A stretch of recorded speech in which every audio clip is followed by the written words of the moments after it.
people in their 80s and their 90s that are in great shape. Some of our greatest leaders.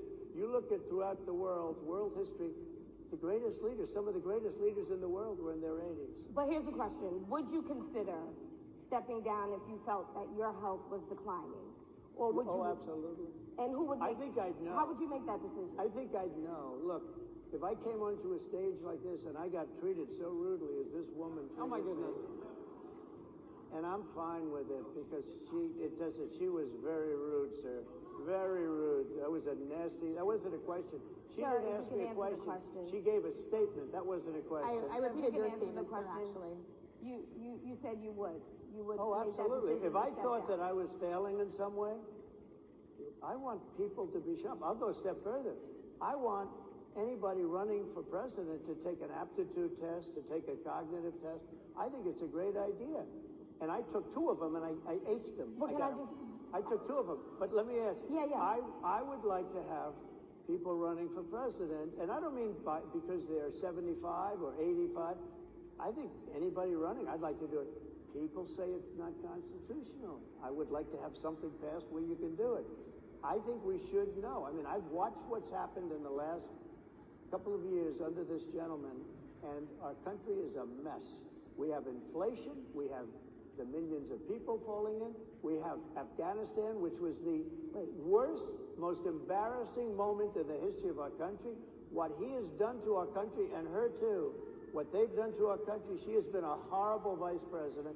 She's considered the worst vice president in the history of our country. Don't mean to interrupt you, but would you consider taking the cognitive test? Mr. President. I would love to do and make it public. Well, I've already taken 2 of them, but I'll do it again. Mr. President, how do you intend to... I suggested, Harris, that let's take one. I said, Joe and I will go and take a cognitive test. Now, I'd do it with her, too. I would do it with her also. You know what? She failed her law exam. She didn't pass her law exam, so maybe she wouldn't pass the cognitive test. Mr. President, are you saying she wouldn't pass? Just to be clear, I'm just giving you the facts. To be clear, you don't think I'm you're... just How do you giving you the intend facts. She and didn't pass her bar exam, and she didn't think she would pass it, and she didn't think she was going to ever pass it. And I don't know what happened. Maybe she passed it. She did pass it. There's a man over here. I think he must work. Mr. President, I would love to ask you about January 6th. You called yourself the candidate of law and order. When Time Magazine asked you if you would consider pardoning all the rioters, you said, yes, absolutely. Sure. You called them patriots. 140 police officers were assaulted that day. Their injuries included broken bones, at least 1 officer lost an eye, 1 had 2 cracked ribs, 2 smashed spinal discs, another had a stroke. Were the people who assaulted those 140 officers, including those I just mentioned, patriots who deserve pardons? Well, let me bring it back to modern day. Like about 5 days ago, we had an attack on the Capitol, a horrible attack on the Capitol. You saw the people that were protesting and spraying these incredible monuments, bells, lions, all these magnificent limestone and granite with red paint, red spray paint that will never actually come off, especially in the limestone. It will never, I'm a builder, I know about this stuff. It'll never, you'll see it in 100 years from now. They viciously attacked our government. They fought with police. They fought with them much more openly than I saw on January 6th.